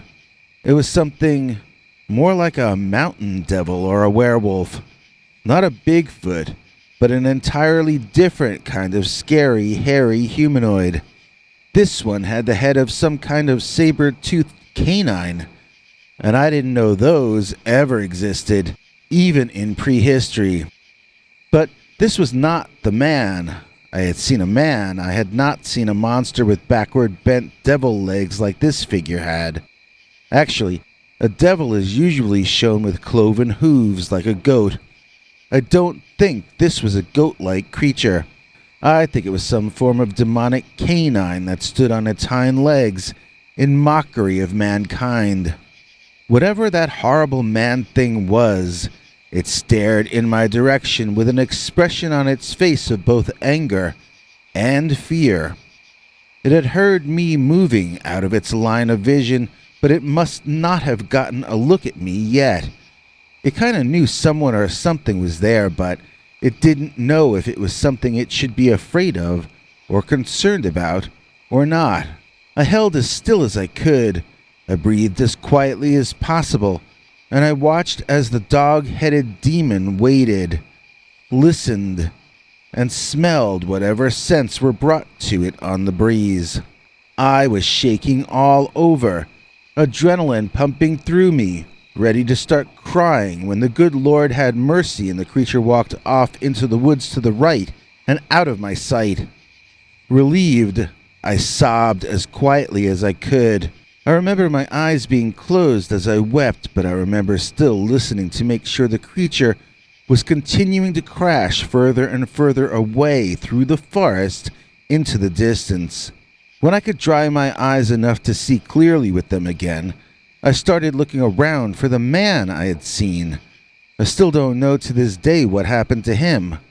All I know is I grabbed my groceries, held them tight to my chest, and sprinted the rest of the way home. I've got one theory that the man was never there. In this theory, I saw the Dogman for a split second, but it was such a strange thing to see that my mind substituted the image of a human being as a placeholder until I looked again and my brain got enough data to determine that it was a Dogman and not a human. I have a hard time believing my own theory, though, because I remember the look on the guy's face. I remember his expression. I remember how he shaved his facial hair. I remember his hairstyle. I remember the shade of his skin. His face was pale, but his clothing was dark. The Dogman, on the other hand, was more consistently colored as a dog or a wolf might be. It was not wearing clothing, and its face was not more pale than its body. My buddy Raphael says I saw a werewolf transform. But if that was the case, then that werewolf went from man to wolf in less than 2 or 3 seconds. He says maybe I saw what the werewolf actually looks like in the first second, and then saw its shape-shifted form next. Or maybe the werewolf image was an illusion, or a projection that the man put up only after he suspected my presence. In that case, was the man some sort of a shaman, or magician, or advanced scientist? I know how bizarre those guesses are, but I am genuinely curious as to what happened to me, or almost happened to me in those woods. These days, I take the car and go the long way around. I'm getting a big butt and a belly just like my parents, and it's going to be that much harder to get a new girlfriend, if that's ever allowed to happen. But at least I won't have to worry about any more FaceTime with the Dogman I thought was a man. Don't go anywhere. We've got another Dogman story for you in a second. But first, please allow me to thank today's executive producer, Deborah Areola. We like Deborah Areola. She is sweeter than the sweetest kind of cola. You can't find a nicer person anywhere on the web. Her last name's Areola and her first name's Deb. Please join us in thanking Deborah Areola for making today's episode possible. In exchange, she gets to see our weekly Sunday night secret uncensored scary stories, far too wild to ever run on this channel. In addition, Ms. Areola gets to peep our 15 hours of archived scary Dogman stories available on 3 extra long 5-hour videos. And you can check all that out too by merely joining our PayPal subscribers club at peterbernard.com, or else by clicking the join link under this or any of our videos and becoming a channel member. And now let's jump straight into our second story of the episode. This is the one from the thumbnail, and we're calling it The Dogman at Sunrise. Dear Scary Stories NYC, I went camping and caught the attention of the Dogman.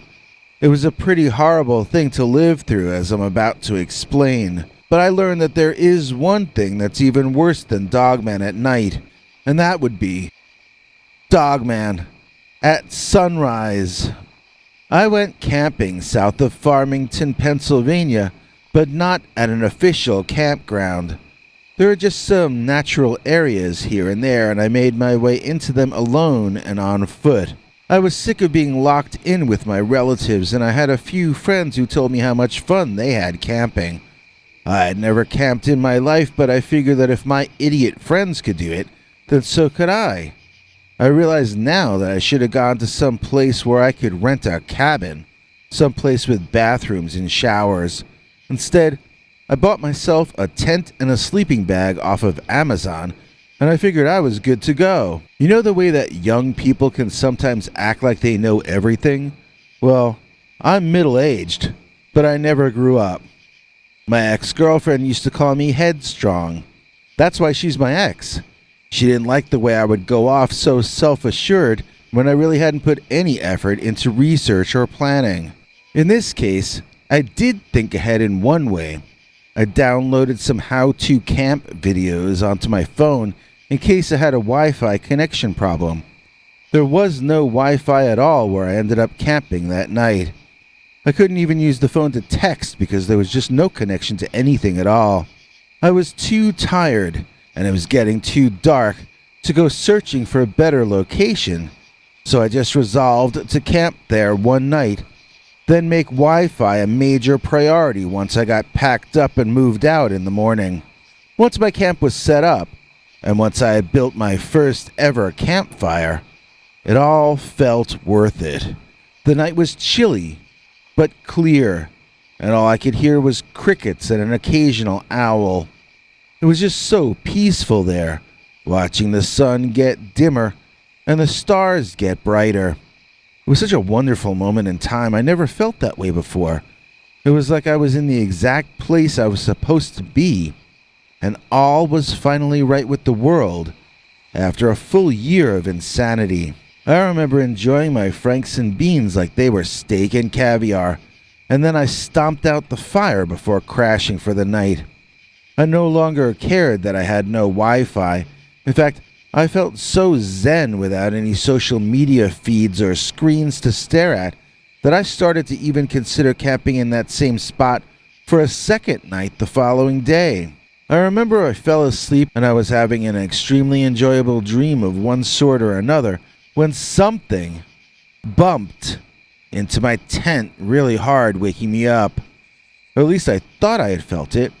Was that part of my dream?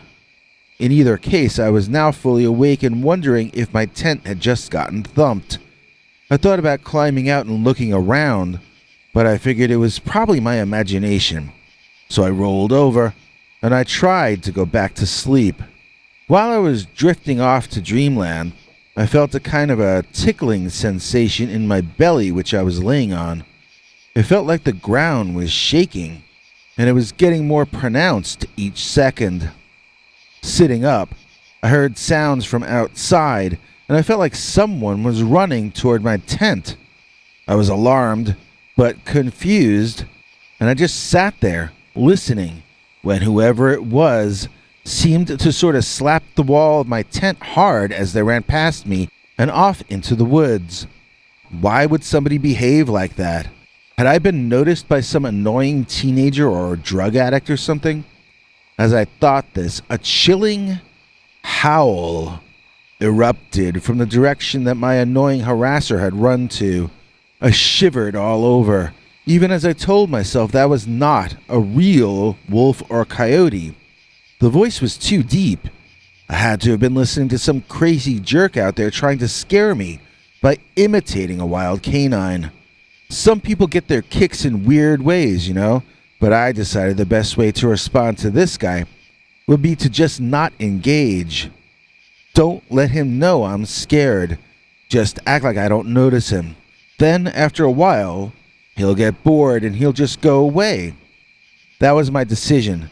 I would use child psychology on the brat and teach him a lesson. Confident that I had already outwitted my aggressor, I got comfortable in my sleeping bag and I tried to remember what I had been dreaming about. Slam. Thump. Bump. The dude just wouldn't let up, and each time he'd do his hit and run routine, he'd get me just a little bit more annoyed than I had been before. I started wondering how I could call the cops from where I was and how I could tell them where I was. I had never considered that this might be an issue before coming out to the middle of nowhere to camp. I decided to check my GPS program to get some info on where exactly I was, but I couldn't even get it to connect either through Wi-Fi or any other way. I just couldn't get a signal. Calling the cops was out, as well as calling anyone else. I could hear whoever it was running toward my tent again, and by this time, I'd had enough of it. I stuck my head out of the tent flap, extremely unhappy and ready to tell this guy off. What my eyes saw when I looked out there, though, was enough to short-circuit my brain and all its carefully laid plans. Running toward me was not a teenager or a meth head or any kind of person at all. Oh, it was bipedal, running in much the same way a man or a woman would run. But this was neither of the two. This was something that was running straight out of myth and legend and up toward my tent. This creature looked more like a werewolf than anything else I could compare it to, although mainly resembling a man covered in brown fur. The head on this guy was nothing that could pass for human. It slightly reminded me of a boar's head, but mainly I would say that it seemed to be kind of a prehistoric dog.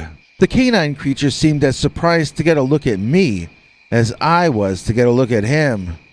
He appeared to become slightly confused, almost aborting his mission to run away, but then deciding instead to drop to all fours and to complete his plan as quickly as he could. Running on all fours, he no longer looked human in any way, but instead like a giant brown wolf. He ran twice as fast that way, and I couldn't get the tent zipped up before he sideswiped me like before. He wasn't literally doing anything to harm me, but he was incredibly annoying, and I would be lying if I said I didn't feel intimidated. Realizing that I had lost, and that I was lost, I settled down in the center of the tent where I couldn't feel him bumping the sides any longer. I felt sorry for myself at first. My world in that moment had become smaller than a man imprisoned in a jail cell. The werewolf man bumped the tent harder each time, and I made myself smaller and smaller. I think he stopped around 3 a.m., but I couldn't sleep. I moved only enough to relieve my cramped limbs, but I was too frozen in fear to try to lay down to sleep. I listened, instead, hearing nothing but crickets and cicadas. The dogman must have left, my brain told me, but my body just sort of gave my brain a dirty look and told it to speak when spoken to. My body said we would wait until we saw the sun, and we were not to even breathe loudly until then. It was pure agony sitting there, and not only because I was in one stress position after another, it was also because I was so absolutely and completely terrified. Have you ever sat for hours afraid to accidentally make a noise? Have you ever hidden from something that could eat you alive for an entire night? Try to do it for even 10 minutes. See how your body starts to ache in places you don't normally even think about. And so, when I saw the first rays of light sneaking into the tent, I'm not ashamed to say that it was an emotional moment. I felt a greater sense of relief than I had ever felt before, and I began stretching my legs, arms, and back. It was time to pack up and go, and I never felt a deeper sense of gratitude in my life. Climbing out of that tent was a glorious feeling, like being born anew. I stood up and stretched and yawned and looked around at the most beautiful morning I'd ever seen. And then I saw it. The Dogman. He was standing, his back to the tree line, his arms folded as though he were angry at me. He hadn't gone anywhere. He had been waiting for me. I watched him begin running from the wood line toward my tent and my jaw dropped. He wasn't done with me yet. He dropped from a bipedal run to a quadrupedal one and began barking viciously as he hurtled toward me. In the daylight, he looked twice as large as he had in the night. I climbed back into my tent, a process made much more difficult by my intensely shaking hands and fingers. As scared as I had been the night before, it was nothing compared to the raw horror at knowing that the Dogman was still coming for me. Imploding into my frightened posture from before, I cringed and waited for the immense creature to barrel into my tent again. Would he hit it harder than before? Would he do something worse than that to me? I waited. But nothing happened. I couldn't feel anything running toward me in the earth as I had the night before, but I was too frozen with fear to do anything about it. I didn't unzip the tent to look out. I just sat there, trying to be as small as possible, waiting for something horrible to happen. By the middle of the day, with the sun directly overhead, I got up the nerve to go outside and look around. The coast seemed clear, so I packed up quickly and I left. I didn't leave for another campsite, though. I just went straight back home. Well, in truth, I stopped to buy a cheesecake, and then I went home. When I'm completely freaked out about something, I need to eat a cheesecake before I can feel better again. Not that it worked in this case, because it did not. I threw out my camping gear because I would never consider doing something that stupid ever again. Now I finally understand why people created cities and towns. It's because the wilderness sucks, and we humans are ill-equipped to deal with the kinds of dangers that exist out there. Especially once you run into an actual North American upright walking canid, and you realize that you are not on top of the food chain. That spot is reserved for the Dogman.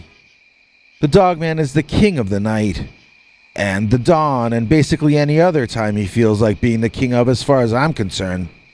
And that's why I've spent the rest of the pandemic on the couch, with crumbs on my shirt. I've been thoroughly denatured and tamed by the Dogman at sunrise. And now, get ready for an all-new, completely uncensored, slightly bloody, and absolutely terrifying new Dogman story. Oh, wait. YouTube won't allow me to tell you stories like that on this channel. If you want to hear that, you're going to have to go to peterbernard.com and sign up for our paid subscribers club. You can choose any price you can afford for a 1-month subscription, and then every weekend, we tell you a story YouTube would never allow us to tell you on this channel. See you this Sunday for an all-new, very scary, completely uncensored Dogman story. The Whitley City Werewolf, or the Daniel Boone Dogman. Dear Scary Stories NYC. Located not too far south of the Daniel Boone National Forest, there exists a tiny little town called Whitley City, Kentucky.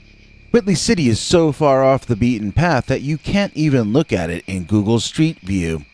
And it was in the suburbs just outside of Whitley City, on Route 478, which is known locally as West Williamsburg Street, that I witnessed the only cryptid I've ever seen with my own eyes.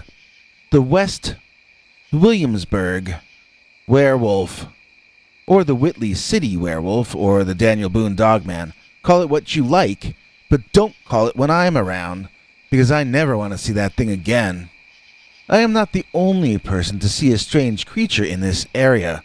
My sister-in-law knows a guy who claims he saw a big black panther as big as an adult lion back in the 1970s, really close to here. But a lot of people were seeing things back in those days, if you know what I mean. I know two people who claim they saw Bigfoot around here also. I'm not sure if Kentucky is famous for these kinds of things. I think we're probably more famous for our gremlins. I don't personally know anybody who has seen gremlins, though. This was not very late at night, but it did happen after dark. I was leaving town and driving on West Williamsburg Road. That's the suburbs over there. It's not the wilderness by any stretch of the imagination.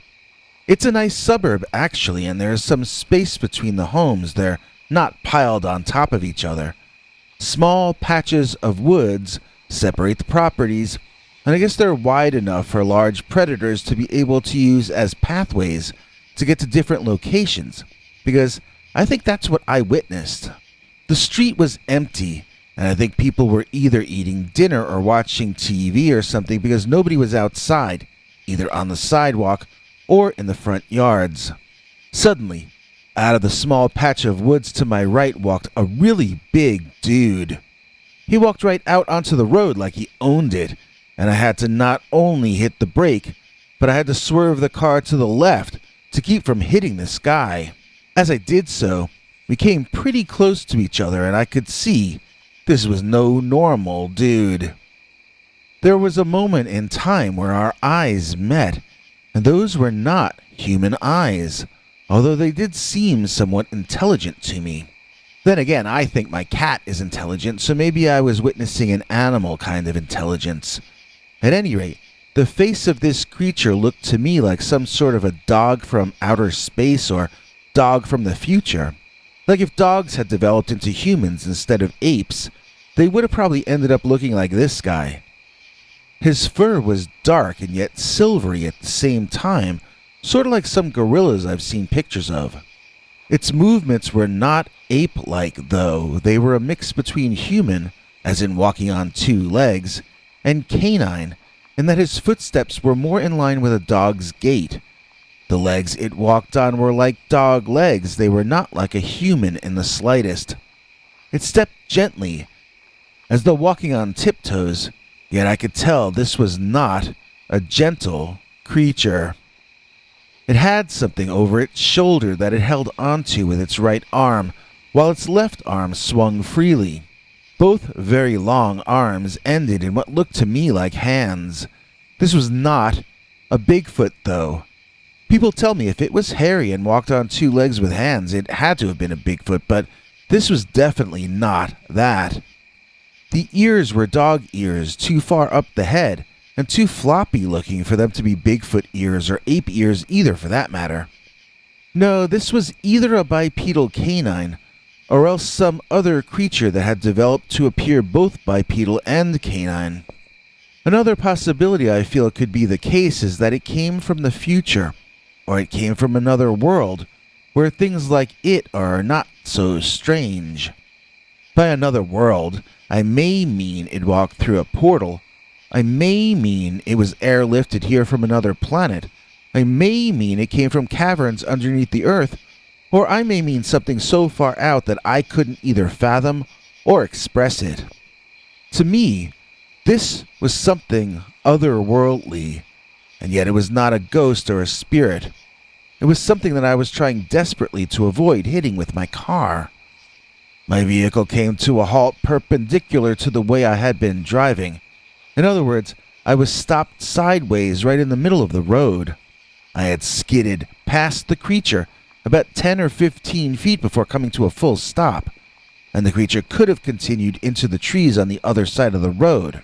Instead, it walked over to me, seemingly curious about this big metal box on rubber wheels that had almost wrecked its evening.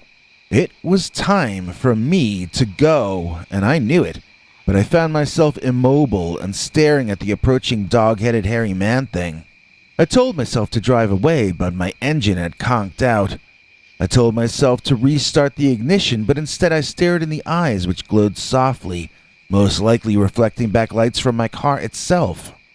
The expression on its face was so enigmatic. I never saw such an interesting face. It looked like something from a nightmare. It looked utterly savage and deadly. The teeth were exaggeratedly large, just cartoonishly long. It looked more like a Halloween mask than an actual animal's face. And I got a really good look as it bent down on the passenger side and looked through the window at me in the driver's seat. I remember that moment like it were still happening right now. And I also remember it like it happened far longer than it must have. I can remember more details than I can even describe. Every part of it was so bizarre looking and terrifying. It was as if this creature were born to scare its prey to death. Maybe it did, for all I know. I know I wanted to die when it was staring at me like that. I can't say it had ill intentions toward me with any honesty, though. It didn't bark at me, it didn't growl, as far as I heard. It didn't adopt a hostile body posture. It mainly seemed curious about me, but that was enough to make me a nervous wreck. I remember saying things to it under my breath like, "Go away. Go away now. Go away, doggy, please go away."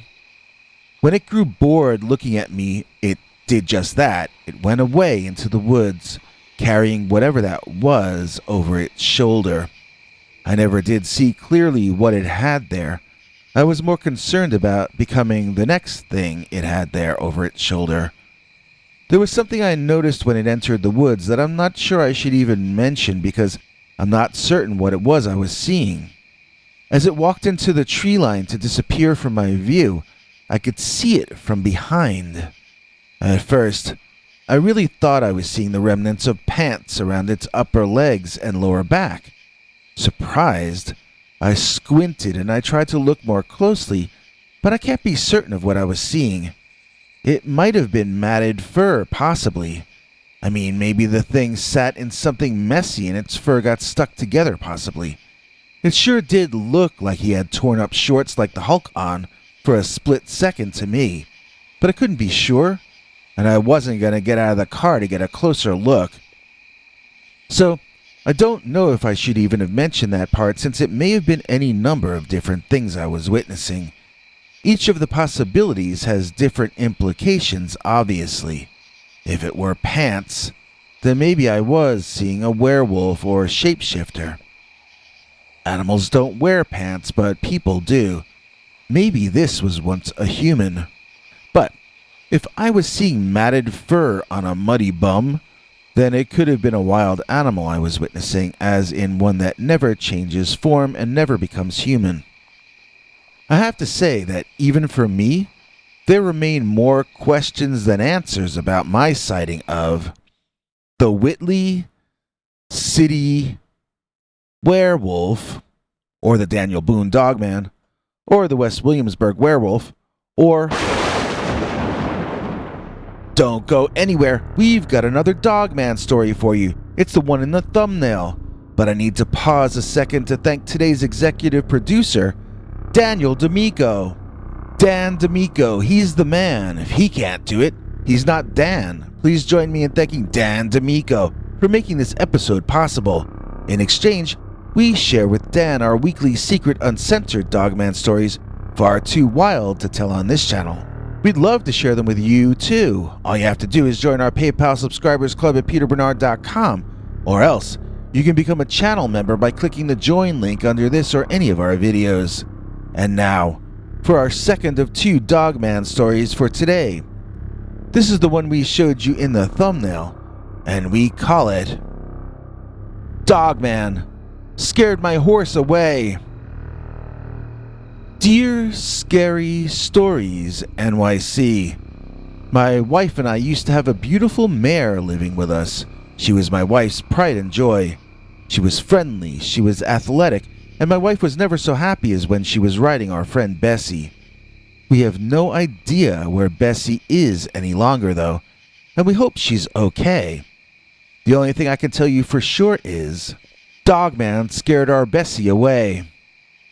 My family is very lucky and grateful that our business has not been affected by the ongoing nightmare of COVID.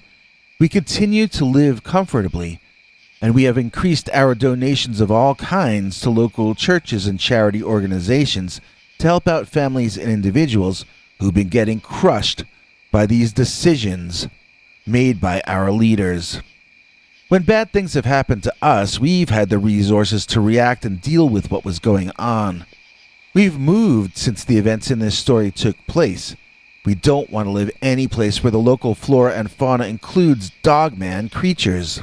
By this point, we're both convinced that the Dogman is not just another predator. It's actually, at least in our way of seeing things, extremely evil, possibly even demonic, whatever that actually means. Not everybody can afford to pull up their roots and move in this kind of a situation going on worldwide, and we are humbled by how lucky we've been. We are not complaining about our lot in life, yet we still deeply miss our Bessie, and we've lost a family member who we both loved as much as we loved each other. I curse the Dogman, even though it goes against our faith to allow feelings of loathing and revenge into our hearts. I cannot help but completely despise the Dogman, in spite of the fact that I know we were not put on this earth to hate. This is a creature who has made us lesser. He has weakened us and tested the limits of our faith. Possibly, that is the true definition of a demonic force. The situation started one night when my wife and I were catching a late dinner out in the back of our house. This would have been early in the summer, or late in the spring of 2020, because it was warm out but not hot. Needless to say, we both took off for the stable, and when we got there, Bessie was still extremely agitated. We could not find the source of what had caused all this to happen, though, and of course that was as disturbing as the incident itself. If we didn't know why she acted that way, we also wouldn't know how to prevent it from happening again. My wife noted that we wouldn't even have heard her cries if we hadn't been sitting out back, and she asked me on the spot if we could move the barn closer to the house somehow. The next day, I hired some people to come out and build us a new barn directly next to where we lived. This way, even if we were sleeping, we would hear if Bessie were having some kind of trouble. Almost a week later, when the new barn was almost finished, my wife was doing something outside at night when she heard more horrible sounds coming from the old barn where Bessie was still staying at the time. When she reached poor Bessie, once again she could not see what had been troubling her at all. The main difference this time was that our mare had 3 parallel scratches on the top part of her left back leg. Running back to the house to tell me what had happened, my wife was in hysterics, shouting and crying that a demon was attacking Bessie. I don't even know what a demon is outside of horror movies, so I tried to calm her down, and I asked her to explain. To her, the fact that Bessie had 3 parallel scratches was a sign of the demon. I asked her why. She told me that demons do things in threes in order to mock the Holy Trinity. I'm embarrassed to say that I didn't attend church very frequently even before COVID, and I couldn't remember what the Holy Trinity even was. She told me the Father, the Son, and the Holy Ghost as she completely collapsed into hysterical weeping. I moved the horse to the new stable next to our house on the very next day, but nothing would cheer my wife up. Driving out to visit our pastor, I asked him for advice on how to deal with this. I assumed that my wife had gotten these notions from him. But to my surprise, he told me that we don't even believe in demons in our form of Protestantism. He suggested she more likely got the idea from a ghost hunter TV show, as he had noticed that they like to blame things on demons on those programs. In our pastor's mind, our horse was more likely being taunted than haunted. He said sometimes gangs of dogs will combine to harass a larger creature, and that they would run away before any human could get near. Rather than calling in a paranormal team or praying over the stable, our pastor suggested we increase our security with a mind to keeping out canines instead. I thanked him, and on my way home I stopped in to visit the same folks who built our new stable. I told them what the pastor said, and I asked them if they could come out the next day and see to those security measures he had suggested. We agreed on a price and a time, and I went on home to my still very upset wife. That night, just as the sun was finishing setting for the evening, I heard Bessie's horrified vocalizations once more, this time coupled with sounds of destruction of some kind. I wondered if the barn was collapsing on top of her. That's how apocalyptic the sounds of destruction were. I ran out of the house, my wife following close behind, and this time we saw something so bizarre and so stunning that I still cannot fully accept that this really happened. Bessie had somehow gotten out of her stall and was running away from our property toward the woods leading to our neighbor's ranch. Following after her was something, not someone, but something, that ran on its hind legs, but was not in any sense what we would call a man or a woman. Neither was it an ostrich or anything else that God meant to be bipedal. We were witnessing an abomination. We were seeing a canine that was running upright like an Olympic athlete, not like a dog. Its front arms didn't even look like dog legs. They were something more like oddly shaped gorilla arms, even though that wouldn't be a good description either. The legs bent like a dog's legs, but they were just a lot more massive, and the foot pads seemed much larger as well. It was like a mix between a human and a canine, and we all know that is not possible. This fur-covered thing had to have been over 6 feet tall, maybe taller than that. It was chasing after our horse, and my wife and I joined the chase as well. Tiring out sooner than either of the beasts, my wife and I, gasping for air, watched as the creatures entered the woods and disappeared from our sight. I made it back to the house and I called our neighbor on the phone, asking him to look out for our Bessie, who had escaped and was running in his direction. I didn't mention the hairy upright canine since I figured he could find out about that part of the story on his own. If he saw the race going on between the two of them. He never saw anything, though. We launched a major search the next morning and we notified everyone we could for miles around about our horse running off. We posted signs in town not because we expected to find her there, but because everyone has to go into town once in a while for one reason or another. It's been almost a year now, though, and nobody has reported any sight of our Bessie. This seems impossible to me. If she survived, someone should have seen her. But heck, even if she didn't, someone should have seen her body anyway. Unless that dog-headed man thing put her in a trailer and drove off with her. Someone should have at least located signs of remains somewhere. That's why I think she got away somehow. I think she's still alive somewhere. I don't know where she would have gone away to. But I think she survived this attack, I really do. I think someone somewhere took her in and kept her. I tell my wife this all the time to make her feel better, but I don't think she feels the same way about it that I do. By that winter, we both moved to a place closer to the suburbs with enough property that we could get another horse if we wanted to and start over. Well, we've started over, but we haven't gotten another horse yet. My wife says she needs more time, and I can respect that.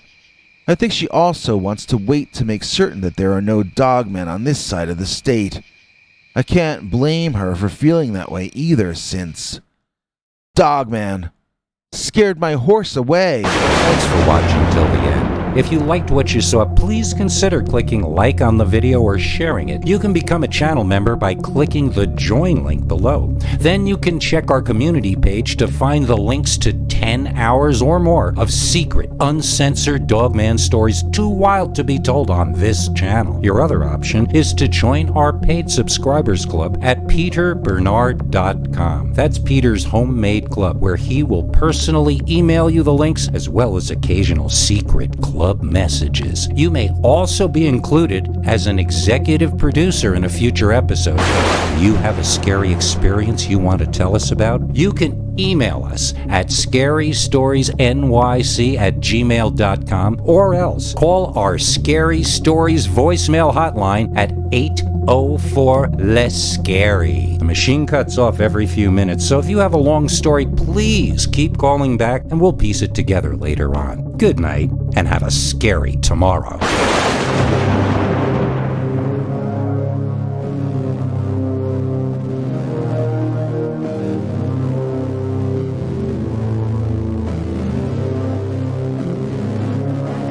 Come back for more scary stories.